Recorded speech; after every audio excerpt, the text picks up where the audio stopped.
우선 법 이야기하기에 앞서 교도소 이야기부터 하겠습니다. 현재 교도소는 격리의 목적은 달성하고 있으나 교화에는 미흡한 성과를 내고 있습니다.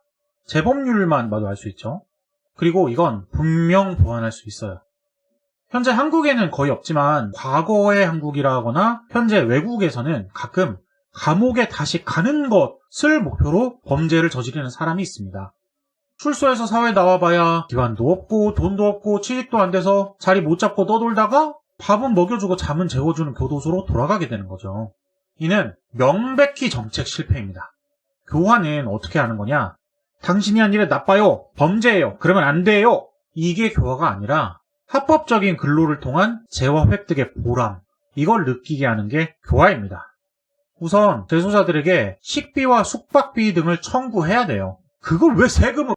그리고 교도소 내에 작업수당은 올려줘야죠. 구체적인 액수야 논의가 있어야 되겠지만 저는 최저시급의 30% 정도면 어떨까 싶네요.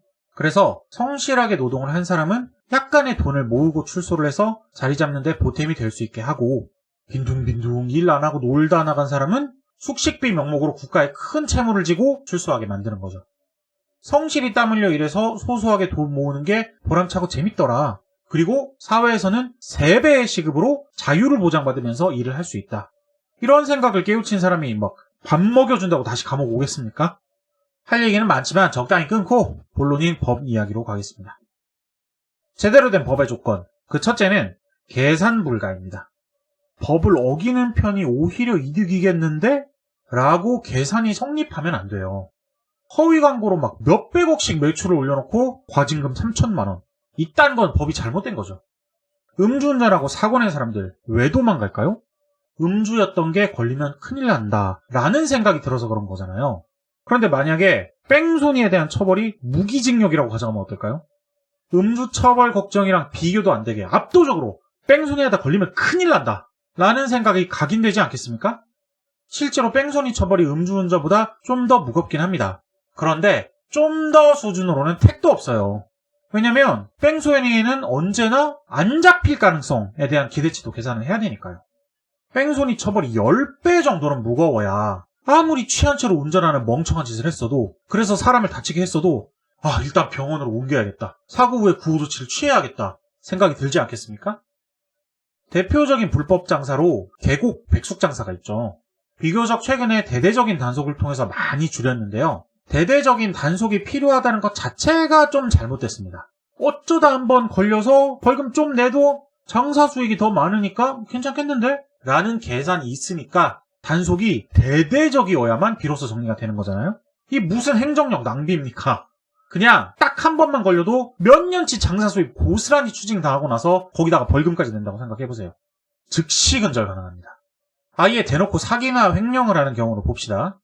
예를 들어 10억을 횡령했는데 징역이 5년이 나왔다고 쳐요. 범죄자들 눈에는 이거 그냥 감옥 연봉 2억으로 계산됩니다. 횡령한 돈 세탁해서 잘 숨겨놓고 극히 일부만 갚은 다음에 반성하는 태도와 상환의 의지로 감형받고 아주 그냥 개꿀 재테크 한번 하는 겁니다. 이걸 막으려면 어떻게 해야 되나? 금고형과 별개로 추징은 끝까지 다 해야 돼요. 피해 액수 파악한 다음에 갚을 돈 있으면 갚으라고 하고, 만약에 부족해서 못 갚는다? 그러면 오늘 영상 초반부에 말했던 교도소 월급으로 상환하게 하면 됩니다. 그걸로 10억 다 갚을 때까지 출소 안 시켜주면 돼요. 사실상 종신형이죠? 그럼 어떡하겠어요? 돈 세탁이고 나발이고 뭐 어떻게 해서든지 영혼까지 끌어서 갚을 수 있는 만큼 최대한 갚겠죠? 조금이라도 변제가 덜 되면 감옥에서 몇 년을 썩어야 그 돈이 모일지 모르니까요. 그쵸? 자산 추적하고 자금 이동 파악하고 그러는 거에 뭐 수사력 들일 필요도 없습니다. 알아서 다 박박 긁어가지고 들고 올 거예요. 돈에 관련된 범죄는 교도소에서 갚게 하면 된다. 둘째는 사법 체제가 잘 돌아가기 위한 법, 즉 뼈대로서의 법이 존재해야 된다는 겁니다. 나머지 법들 아무리 잘 만들어놔봐야 경찰이 뇌물받고 눈 감아주고, 검사가 뇌물받고 불기소하고, 판사가 뇌물받고 무죄 판결하면 다 소용없죠.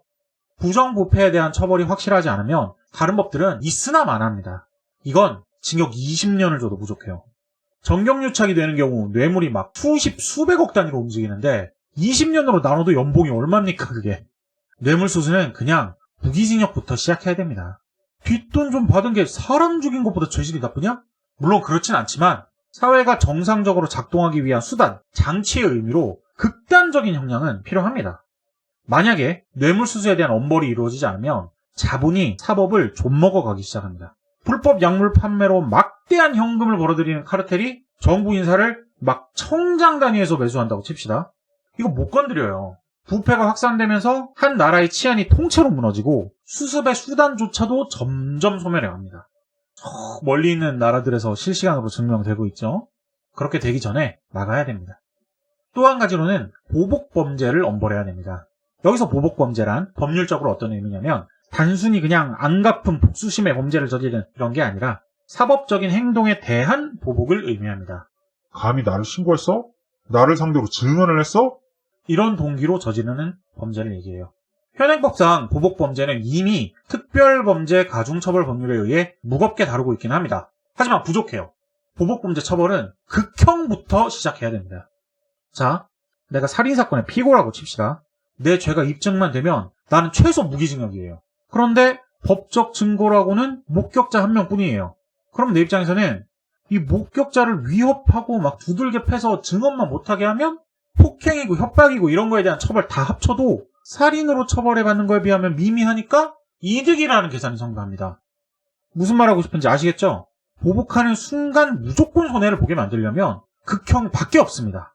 보복범죄를 제대로 다스리지 못하면 신고하는 게 두려워지고 증언대에 못 나서고 결국 사법이 기능을 잃어가게 되죠. 세 번째는 악용의 여지가 없어야 된다입니다. 여러분, 형사합의라는 게 진짜로 사회에 필요합니까? 사회에 필요가 없습니다. 그냥 과거에는 민사소송이라는 게 멀고 어렵고 번거롭게 느껴져서 합의가 안 되면 치료비고 뭐고 아예 배상 못 받고 그냥 넘어가는 경우도 많았습니다. 그래서 한 명은 감옥 가고 한 명은 손해만 보고 그러느니 그냥 좋은 게 좋은 거라고 돈으로 배상하고 넘어가자 식의 합의를 하게 되는 일이 많이 있었죠. 엄밀히 따지면 민사적 손해배상과 반의사 불벌죄 고소 취소 이 두 과정을 간소화하고 합쳐서 형사합의라고 부르는 건데요. 일단 애초에 반의사 불벌죄라는 게 왜 필요한지부터 저는 솔직히 모르겠습니다. 이걸로 처벌받으면 무슨 생각이 들까요? 아, 내가 잘못을 저질렀구나. 국가가 나한테 심판을 내리는구나. 가 아니라 피해자가 나를 처벌하기를 원했다. 좋게 넘어가줄 수 있었던 걸 가지고 굳이 나를 처벌해서 나를 이렇게 만들었다. 원한 제족이죠, 그냥. 게다가 야, 2년 길 것 같지? 나 금방 나와. 나오면 제일 먼저 누구 찾아갈 것 같냐? 이렇게 협박이라도 하면 소심한 보통 시민은 이거 합의 안 해주고 못 베깁니다. 액수 이런 거 따질 겨를도 없을걸요? 악용의 여지가 넘친다는 소리예요. 형사 합의는 폐지해야 돼요. 당연히 형사 따로 민사 따로 가야 됩니다. 형사는 국가가 범죄자를 기소하는 거고 피해자의 의견이 여기 껴들면 안 돼요. 치료비 등의 손해배상을 받고 싶으면 따로 민사를 걸게 해야 됩니다. 민사 어렵다는 것도 다 옛말이에요. 요새는 전자소송이다 뭐다 해서 절차도 엄청 간소화되어 있고 안내도 잘 되어 있습니다. 소액 같은 경우엔 특히 더 그래요. 저도 지금 민사소송 하나 진행 중인데 법률 대리인 같은 거 그냥 뭐 상담 전화 한 통도 안 해보고 그냥 인터넷 검색만 가지고 항소심까지 잘 해내고 있습니다. 실제로 엄벌주의 노선을 타고 있는 유럽 일부 나라에서는 반의사 불벌죄나 형사합의가 아예 없습니다. 우리는 당장 바로 없애긴 힘들더라도 줄여나가야 돼요. 한때 스토킹 때문에 나라가 시끌시끌해서 막 스토킹 범죄를 반의사 불벌죄에서 제외시키기로 했잖아요. 그건 물론 잘한 거긴 한데 그렇게 큰 사건 터지기 전에 다른 것도 미리미리 좀 바꿔주면 좋겠습니다. 법 이야기할 때마다 영상이 너무 길어지는데 적당히 끊고 세상은 법만으로 돌아가는 게 아니니까 다음 시간에는 교양 이야기를 좀 해보겠습니다.